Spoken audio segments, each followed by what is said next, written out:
premier exemple sur le chapitre qui s'appelle Introduction en probabilité. Donc l'exemple est le suivant. On vous dit, un lot de 100 dés contient 25 dés pipés, tel que la probabilité d'apparition d'un dé soit de 1,5. On choisit un dé au hasard, on le jette et on obtient un 6. Et on vous demande la probabilité que le dé soit pipé est de, on vous demande de calculer cette probabilité du coup. Donc on va faire ça ensemble. C'est le premier exemple d'application qu'on va avoir de ce qu'on appelle des probabilités conditionnelles. Dans ce type d'exercice, le cheminement va être quasiment tout le temps le même. Donc regardons ce qu'on a. On vous dit, on a un lot de 100 dés, et on sait qu'il y en a 25 qui sont pipés, et pour lesquels la probabilité d'apparition d'un 6 est de 1,5. D'accord? Donc là ici, quelles sont les infos que l'on a? Regardons. On a alors il faut donner, autre conseil, on va donner des noms aux événements. Les noms, on va donner aux événements, essayez de prendre des noms parlants. Si vous appelez tous A, B, C, D, au bout d'un moment, vous allez vous embrouiller, vous n'allez plus comprendre ce que vous faites. Donc essayez à chaque fois de donner des noms parlants, d'accord? Donc là ici, qu'est-ce qui nous intéresse comme événement? Ce qui nous intéresse, c'est le côté D pipé, donc D truqué ou pas.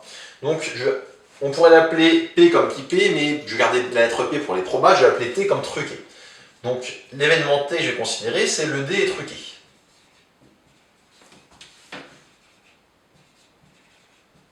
Donc le dé est truqué.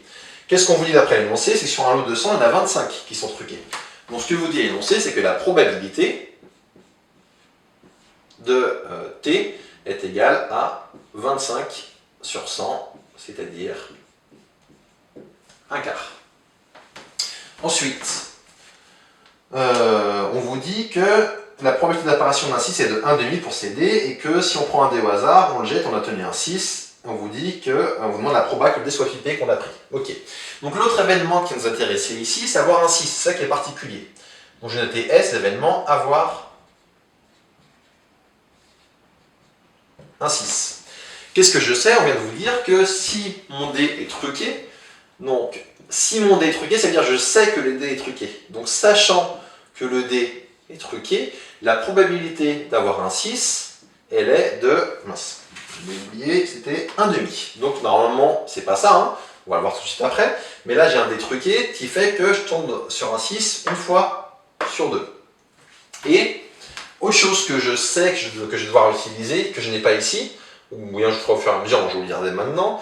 Donc à chaque fois dans ce type d'exercice, vous aurez 3 probas qu'il vous faudra. La proba d'un événement comme ça de base, donc là c'est T, c'est le dé truqué. Une proba conditionnelle d'un autre événement qui vous intéresse sachant le premier, S sachant T. Mais il faudra tout le temps aussi le deuxième, c'est proba de S sachant le complémentaire. S sachant T bar. Alors cette proba, soit elle vous sera donnée directement dans l'énoncé, soit elle vient de la logique. Regardons S sachant T bar. Sachant T bar, c'est sachant que le dé n'est pas truqué. Donc T bar, c'est le dé n'est pas truqué, c'est le complémentaire de D. Donc si le dé n'est pas truqué, la probabilité d'avoir un 6, quand vous avez un dé qui n'est pas truqué, un dé à 6 faces, la probabilité d'avoir 6, c'est 1 sixième. D'accord? Et maintenant, ça c'est la traduction de votre énoncé. Donc là, on a traduit l'énoncé avec ces formules qui sont là, en donnant un nom aux événements et en donnant si possible des noms parlants pour s'en sortir. Donc on vous dit, reprenons le fil, maintenant on peut vraiment lire les questions et y répondre. On choisit un dé au hasard, on le jette, on obtient un 6, quelle est la proba qu'il était pipé? Donc quand on vous dit on choisit un dé au hasard, on le jette, on obtient un 6, ça veut dire que je sais que j'ai obtenu un 6. Donc ce qu'on vous demande ici, la question qu'on vous pose, c'est, on vous demande la proba donc sachant qu'on a eu un 6, je sais que j'ai eu un 6, donc j'ai pris mon dé, j'ai lancé, j'ai eu 6. Quelle est la proba que le dé que j'ai choisi était truqué? Donc est-ce que j'ai eu 6 parce que j'étais un dé normal et j'ai une chance sur 6, ou est-ce que mon dé en fait a été truqué à la base? Donc je répète, je sais que j'ai eu 6, sachant S, quelle est la proba que mon dé soit truqué? Pour faire ça, on va utiliser une formule de bias. Soit vous les utilisez directement si vous les connaissez par cœur, soit on peut aussi essayer de la retrouver. Et moi je vous invite à essayer de la retrouver, ça permet de comprendre la logique et le raisonnement probabiliste. Donc d'abord je reprends la définition de proba conditionnelle. Proba conditionnelle, c'est P de T intéresse sur P de S. Ça c'est la définition de la proba conditionnelle. C'est vraiment la définition.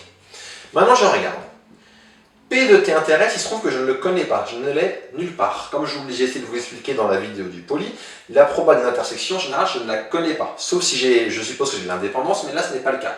Donc je ne peux pas calculer cette proba directement. Par contre, je peux l'utiliser si j'ai d'autres informations. Quelles sont ces autres informations? Je connais proba de S sachant T, et je connais la probabilité de t. Et bien, si vous regardez bien, si vous inversez la formule de la définition, vous allez trouver que P de t intérêt, ça peut s'écrire P de S, sachant t fois P de t. Donc ça, quand j'utilise cette chose-là, c'est ce qu'on appelle la formule de Bayes 1. On a fait ça juste au numérateur. Il se trouve qu'au dénominateur, P de S, je ne le connais pas non plus. D'accord? Je ne connais pas la proba d'avoir un 6 parce que je ne sais pas si mon dé est truqué ou pas. Donc, ce P de S, justement, je viens de dire la phrase qui compte, la probabilité d'avoir un 6, ça dépend de est-ce que mon dé est truqué ou est-ce qu'il ne l'est pas. Du coup, je vais faire ce qu'on appelle une partition. C'est couper une pizza, comme je vous l'ai dit. Je vais couper ma possibilité en deux, là, en deux parts, c'est-à-dire soit j'ai eu un 6 et le dé était truqué, ou bien j'ai eu un 6 et le dé n'était pas truqué. D'accord? J'ai coupé en deux pour me ramener à des morceaux que je connais. Parce que 6 avec un dé truqué ou avec un dé non truqué, je connais ces probas. Ou presque, là c'est avec des inters, moi ce que je connais c'est avec les sachants. Bah, du coup, je vais utiliser la même astuce que j'ai fait au numérateur, c'est-à-dire, je vais dire ici que ça va être donc le numérateur, je l'aurai écrit, P de S sachant t fois P de t sur P de S sachant t fois P de t. C'est la même chose, hein, vu qu'on avait la même chose que ce qu'on avait là. Et par contre, il y a un terme en plus au dénominateur, P de S inter T bar, je sais que c'est P de S sachant T bar fois P de T bar. Il ne me reste plus qu'à mettre les valeurs numériques. P de S sachant T, c'est 1,5. Fois P de T, c'est 1/4. Sur P de S sachant T fois P de T, c'est 1,5 fois 1/4, j'en ai calculé. Plus P de S sachant T bar, c'est 1/6. Fois P de T bar, je ne l'ai pas noté, mais si la proba d'avoir un dé truqué, c'est 1/4, proba de T bar, ça va être 1 moins 1/4. Je l'écris là. Proba de T bar égale 1 moins proba de T, c'est-à-dire à 1 moins 1/4, c'est-à-dire 3/4. Et donc, on trouve ici 1/6 fois 3/4. Qu'est-ce qu'il vous reste à faire? Calculer cette chose-là. Donc ça va donner 1,5 fois 1/4, ça va faire 1/8, divisé par 1,5 fois 1/4, ça fait 1/8, plus 1/6 fois 3/4, 3 sur 6, je peux simplifier.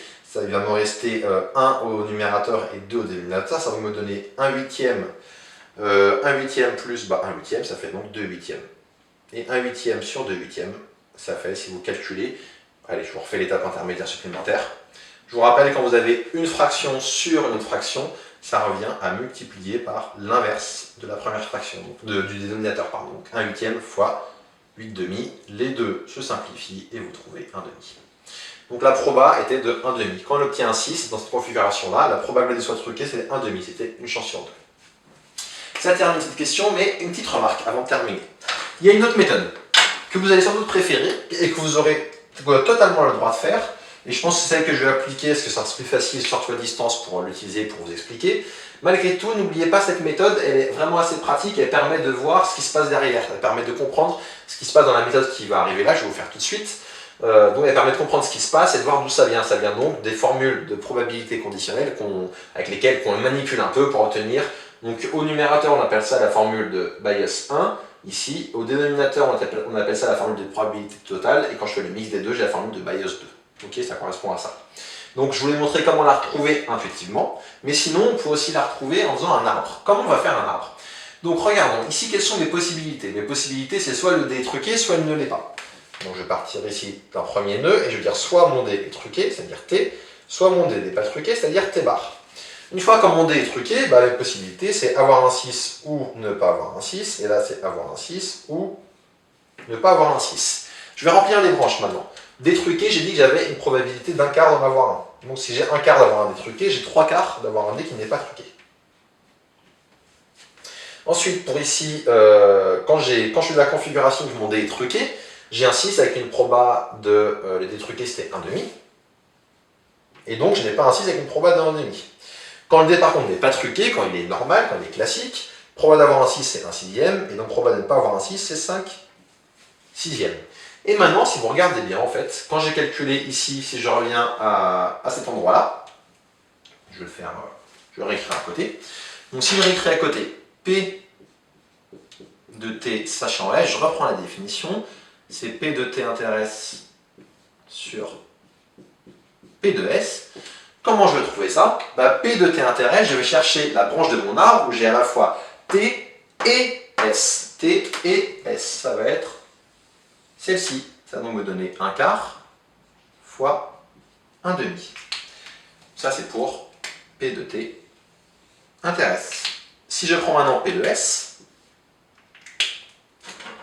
donc P de S qui est là, je regarde mon arbre et je prends toutes les branches qui finissent par S. Donc les branches qui finissent par S, j'ai celle-ci et j'ai celle-là. Et je trouve donc P de S, je vais avoir 1/4 fois 1/2,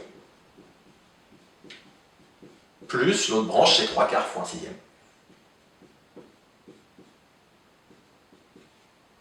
Et on trouve bien exactement la même chose, c'est le même calcul qu'ici, et donc on trouvera là encore 1/2. Donc vous voyez les deux méthodes pour calculer des probas conditionnels. Je pense que la plus simple, ce que vous allez préférer, c'est l'arbre, elle est beaucoup plus rapide.